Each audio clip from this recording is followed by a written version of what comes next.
Hello, visionaries. I'm so glad you're here. Butch Hartman here. And I had to do this teaching outside because it is just a gorgeous day here in Southern California where I live. And I'm hoping you're having a gorgeous day no matter where you are. Or a gorgeous night if you're watching this at night or even in the middle of the day. Let's just break down every section of day that we can. But I know that if you're a visionary and you're living the dream of what you want to do, I know it's a gorgeous day. Even if you're not like in your quote unquote dream yet, meaning you haven't plateaued or not plateaued, wrong word. Even if you're not to the point where you think you should be right now, you're still living your dream. You know, I got to remind myself of this all the time. In fact, I was reminding myself of this today. Even if I'm not where exactly in the position I want to be at, I know for a fact that I'm living my dream because I get to do what I love every single day. Yes, I got to a position in my life where I got to draw cartoons and write cartoons and make cartoons professionally and put them on TV every single day. And that was a dream of mine. Still not all my dreams, still not every single dream, you know. That was a dream and it was a big one. And you know, that part came true and a lot of great things happened as a result. And my job now is to expand on that dream. Going from, you know, one cartoon, two cartoons, three cartoons. I had 4 cartoons on Nickelodeon. Going from those 4 cartoons, going to dozens and dozens of projects that I want to make. You know, I want to make, and I would say this years ago. I remember saying this to people. This was probably 10 years ago, or a little longer. They would say, "Hey, what's your 10-year dream?" And I ask you that as well. What's your 10-year dream? 10 years down the road from now, where do you want to be? We'll get to that in a second, but I would say to people, they'd say, "What's your 10-year dream?" And I'd say, "I want to have 10 movies and 10 TV shows sold in the next 10 years. And their eyes would be like, "What?" That would blow their mind. That anybody would have the audacity to think that they could sell 10 TV shows and 10 movies in 10 years. Well, I sold 4 TV shows. I already had 2 on the air. I sold 2 more at the time. And then I did sell several screenplays that weren't made, 3 or 4 of those. They didn't get made. I still got paid for them. That's what happens in the life of a screenwriter. Sometimes you sell a screenplay. The person who buys it either leaves the studio or it doesn't get made or whatever. But you do still get paid for it, which is kind of cool. However, yeah, we're just, it was one of those things where I had the audacity to think I could sell 10 TV shows and 10 movies in 10 years. And I got pretty close. I sold 4 TV shows and several screenplays. But yeah, that dream hasn't completely happened yet. And it's over 10 years ago. But I gave myself a little extension. Okay, well, add 10 more years, you know. And you're allowed to do that too. You're allowed to give yourself extra time. You're allowed to give yourself extra, you know, an extra bit of leeway. You know, give yourself, you know, give yourself a break. Basically, is what I'm trying to say. But what is your 10-year plan? What's your 10-year plan? Do you have a game plan for the next 10 years? And you know, you don't have to have it all mapped out. You don't even have to have step 1 mapped out. But I know there's a desire somewhere. A little kid who's good at baseball, who's in Little League, might have a dream of his 10-year plan. He might not be thinking 10 years, but he's like, when I grow up, I want to be a baseball player. Or when I grow up, I want to be a fireman. Or another kid might say that. Or, you know, when I grow up, I want to be an airline pilot or an astronaut, whatever it would be. And in a way, that's you formulating your future. You're formulating your future. And, you know, that's just, that was just something I wanted to share with you because as I was kind of coming up with what to talk about today and getting my plan together here, I was thinking, you know, I had so many dreams and desires as a young person. I lived in Michigan. I'm from Michigan originally. Grew up there. And there really was no entertainment industry in Michigan back then. You know, I mean, or at least when I was growing up, yes, there was. I mean, you could go on the local news. You could, you know, I guess you could be on a radio station. There definitely was entertainment to be had. Forgive me, I didn't mean to say that. But what I mean is there wasn't any animation industry really per se in Michigan. And I knew that in order to do it, I had to go to California. So I moved to California. And I ended up, and I really had no 10-year plan at the time. I really didn't. I was like, you know, I wanted to just be an animator for Disney and that's it. And that's all any of us ever talked about. All any of us ever talked about was getting hired by Disney, working for Disney. Let's you know, let's get a job at Disney. That was our big goal. All of us had that goal. And I guess that was my game plan at the time. And I hadn't really thought much beyond that. I didn't think about that. When you're 18 years old, 19, you're like, yeah, I'll get a job at Disney. And then you get to be 39 years old and you still haven't worked for Disney. My 10-year plan didn't go anywhere near the way I thought it was going to go. I thought I would be an animator at Disney. I thought I would work there forever and never have worked at Disney. But my plan shifted course. It shifted course. It changed direction a little bit. It was still in the same industry. But instead of going into the movie industry, Disney, making feature films, I went into the TV industry, the TV animation industry, where I was able to make and produce and create and work on animated TV shows, which actually turned out better because for me anyway, I'm the kind of person, I like to work on multiple things over the course of time. And in television, you're writing one story a week, creating one episode a week. You're making more content in essence. Whereas a movie, you work on the same story, the same movie for 4 or 5 years. And nothing wrong with that. That's what people like to do. That just wasn't for me. I didn't want to animate, 30 scenes in a Disney movie where in other places I could go and write 30 episodes of television or work on 30 episodes of TV. That's kind of where my thinking was. So my 10-year plan at that time was once I got out of school, I ended up going into the television animation industry because it really was the only job I could get. I didn't even dare apply to Disney because I knew it was funny.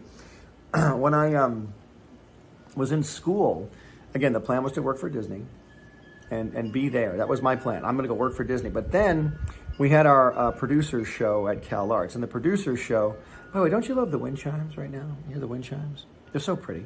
But the producer show at Cal Arts was all the students, all of us animation students, we would make an animated film all year. From September to May, we'd work on our animated film. It was mostly a pencil animation test where there was no color, really. There was no time to color it, but you'd make your animated film. And at the end of the year, you'd show your film and a bunch of Hollywood producers. Legit people would come to watch your film. When I say producers, I mean, people from the animation studios at the time. Hanna-Barbera, Ruby Spiers Productions, Universal, Disney. I had producers come from Marvel Productions. They had an animation studio in the Valley at that time. And again, I wanted to work at Disney, but this Marvel producer thought my portfolio and my film was good. Wanted to meet me. Went and met this person. This person gave me their card, and they said, give me a call. I think we can hire you. And I went, wow, okay, cool. And I went, wow, this person doesn't work at Disney. They work at Marvel, and they work in TV. I guess I'm going to go work at a TV studio. So I applied. I got the job, and I suddenly started working in TV. And little did I know that would lead to the rest of my career, So movies are great, but that just wasn't where my path went. So sometimes your 10-year plan can get changed a little bit. But as long as you're still on a path and still moving forward, keep that in mind. As long as you're still moving forward, that's still good. Don't get bogged down and freeze in place. This isn't going the way I thought. I'm going to stop everything until it begins to go the way I think. That's incorrect. You don't want to do that. You do not want to stop at all, ever, and get to a place where you're frozen. Because the minute you're frozen, unless you're a very determined person, I'm sure a lot of you are, but unless you're a very determined person, being frozen can lead to extra frozen. It'll lead to, it'll get heavier and harder to move your feet forward. There were people I know that had some momentum at school. This is 35 years ago, and but I can speak to it now because I've seen it happen recently too. People that come out to LA, they get in the industry, they get some momentum built up. Let's say they get on an animated TV show. Show goes for 6-7 months, maybe a year and a half, 2 years. Show ends, they get discouraged. The shows, because that's what happens in Hollywood. Shows end, movies end, the production ends. You need to jump to the next production. That is just the way it is out here. Unless somebody comes up with another formula, every production you work on is going to come to an end. The film is shot, the story is told, you move on. And so, but I've seen people finish a gig, assignment, and then they move on to, they're working on a show, the gig ends, and then they get discouraged and they freeze. They don't know what to do next. And it's like, well, I know you did that, go get a job in this other show. And some people just don't know how, or they're nervous, or they're afraid, or they end up moving back home, or moving back to where their family was, or they give up basically. And I don't like to see that. I don't like to see it. I've seen it. Listen, I've wanted to give up. I've given up many times. The reason I'm doing these videos is so I can encourage you not to give up. I'm trying to give you the benefit of my experience. You know, I'm not sitting here telling you I have got all the answers. I've got some answers, but I'm looking for answers too. I don't have every answer. Well, would that be nice? Wouldn't that be great? You know, in my book, Mad Hustle, right here, this is how to pitch and sell shows in Hollywood. This is a draft copy. That's why it's got this little band across it. But how to pitch and sell shows in Hollywood. Get a copy of this. Go to madhustlebook.com or click the link below this video. This book is my experience and how I sold my shows, what I went through, what I did, what I learned, and how I grew from each experience, and a lot of amazing general knowledge that I got along the way, how you can learn from me and how to sell your show as well. I have a very unique niche. You know, my 10-year plan, which is now my 35-year plan, because I've been in LA for 36 years now. My plan was never to teach other people.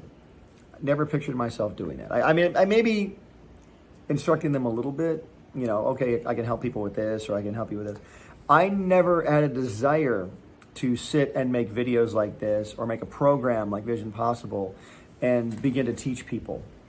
But I thought, as you get older, your mindset changes, your outlook on the world changes, your experience level changes. You get to a point where you kind of become, I guess, as you get older, you become an elder. It was an E, not older, elder. You're an elder statesman, you know. Having been in the industry for so long, you become one of those people that people sort of have grown up with and they know, and they want to learn from you. And so then I'm like, maybe I could start talking to people a little bit, maybe imparting some knowledge here and there. And that's kind of where my teaching platform came from. And it's so exciting. I'm so blessed and I'm so grateful that I get to impart to you. So see, my 10-year plan didn't include this, but now it does include this. You know, when I started out, I was an artist only. All I did was draw. And all I did was draw several things. I drew cartoon animals and I drew cartoon people, and that was about it. I didn't do backgrounds, I didn't do painting, I didn't do writing, didn't write scripts, didn't know how to write a script. Didn't know how to tell, I knew how to tell a joke, but not really. I didn't know how to construct my own jokes. I'd repeat other people's jokes all the time. Those of you that know me, you probably went through that. I apologize in advance. Or I apologize retrospectively to you if you had to sit through my horrible jokes, if you knew me at any point. And I apologize in the future if I repeat something, you know, that's not as funny that you think it is. But anyway, or as funny as you think it is. But I had to learn all those things. I learned how to draw more than just cartoon animals and cartoon people. I learned how to draw some realistic stuff. I learned how to ink. I learned how to paint. I learned how to use charcoal. I learned how to storyboard. I learned how to do voices. I learned how to record voices. I learned how to write scripts. I learned how to write a story. Not just a story like in a book or a story on a piece of paper for me to read, but a 3-act structure story that would work as a movie. You know, when you're writing a movie or a TV show, you've got to have a beginning, middle, and an end. And how does that work? You know, where does that come in? My 10-year plan didn't include me taking screenwriting classes or even doing stand-up comedy classes. Like, how do you get to do these things? I wanted to learn as much as I could about entertainment, which is why I started taking class after class after class. I even took music classes because I wanted to learn how to play guitar. To this day, I'm definitely not the greatest guitar player in the world. I can play a little bit. You know, you can put me in a band, and if you don't turn me up too loud, I could definitely be in the I could definitely be in the band. But it's one of those things I learned. I started I started cracking open the mystery of what this thing was, whether it was drawing or painting or music. My wife, as I was dating her, even got me into karate. And when we first started dating each other, she took me to these karate classes, and I learned how to do spinning roundhouse kicks and jumping side kicks and all this other stuff. Things I'd see in the movies, like, how do those guys do this? You know, I started seeing how they broke down and how you could physically do those things. Yeah, but it all took learning. But my 10-year plan, little did I know, included 10 years of learning, 20 years of learning. Your 10-year plan has to include learning. Because you're going to learn a lot. And if you can't do something, great. Find somebody who can and bring them alongside of you. Find somebody who can write. Find somebody who can play music. Find somebody who can, get that certain whatever done that you need to get done that you don't know how to do. I am so excited because me learning all of this stuff has made me a very valuable commodity in many areas. And I want that same thing to happen for you guys. I want you guys to have the same value placed on your career that I do. And by the way, I think I've got some value to add. There's people out there in the creative world that are far more talented than me in many ways. Far more talented than me in drawing and painting and creating and writing. They're just far more talented. And you know what? They add a value. And what I want to do is I want to create way more than just a show now. I want to create way more than just one project at a time. I said this at the beginning. I want to create multiple things. I want to create TV shows and cartoon shows and movies and documentaries and music videos and kids shows and adult things. I just want to create so many things that my head almost explodes when I think about this. This vision's been placed in my heart and my mind so strongly that it is very difficult to not think about it sometimes. And my wife will sometimes say, would you stop thinking about work? And it's like, I really can't, because that's just what I'm designed to do. How do I get this done? How do I get that done? And sometimes I miss simple things in life, as far as like, I miss relaxing on my patio, this patio here. Just go out and relax and sit down and just listen to the wind blow, or, go out and have a glass of iced tea and just sit and, relax. I do those things, but it's a little tricky for me sometimes because I've always got something to do, and that's something I've got to manage as well. Sometimes you can be too busy. You do need to enjoy life. But I say to my wife too, if I'm enjoying my life by doing all these things, where's the harm in that, right? So, but she has nothing but my best interests at heart, which is great. And I've got your best interests at heart as well. So your 10-year plan, if you don't have one, you need to get one. And if you don't have it all thought out, that's okay. Just have a portion of it thought out. Have the beginning thought out. Today I'm going to blank. That's your 10-year plan. Today I do this. Today I go to Walmart and I get that, notebook and pen I've always wanted to get. And I'm going to start journaling. Whatever it is, make a beginning. Make a beginning. You watch how each little step adds up. I was going through my phone today. We were celebrating an anniversary in my family recently, and I was going through my phone to look for some pictures from last year. And I was scrolling through my phone, looking at the thousands of pictures that I've taken over the last year.